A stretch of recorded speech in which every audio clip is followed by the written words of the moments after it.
उम्मीद है आप कि जिस तरह एहतसाब हो रहा है आसिफ अली जरदारी के बाद आज आपको भी जिस तरह आप यहाँ पर मौजूद हैं, कितने उम्मीद है आप?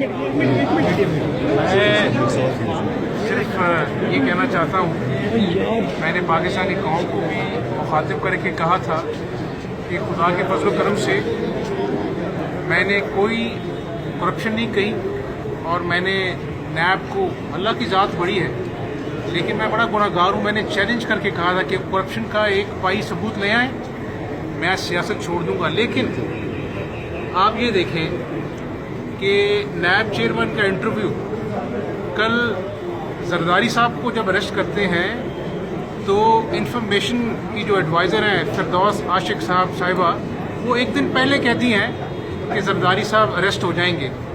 मेरा सवाल ये नहीं है, मेरा सवाल ये है कि मेरे बारे में नैब चेयरमैन फरमुदात दे चुके हैं कि हमजा शहबाज को हमने अरेस्ट करना है।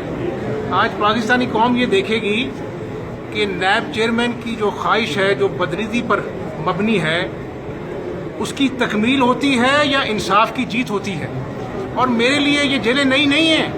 मैं आज सवाल छोड़ के जा रहा हूँ पाकिस्तानी कौम के लिए कि क्या नैब चेयरमैन ने जो जावेद चौधरी को इंटरव्यू दिया है कि हमजा शहबाज को हमने गिरफ्तार करना है और सवालनामा मैंने खुद बनाया है, उसकी बदनीति की ख्वाहिश की तकमील होती है या हमजा शहबाज को आज इंसाफ मिलता है? कौम चेयरमैन नैब की क्या वे इस्तीफे का कहेंगे? आपने कहा था कि लाजिम बेंच तश्कील दिया जाए और मैं आज भी कायम हूँ कि पार्लिमानी कमेटी बननी चाहिए। मैंने तो यहाँ पे कंटेम्प्ट पिटीशन भी फाइल की हुई है कि अपना उसको सुने।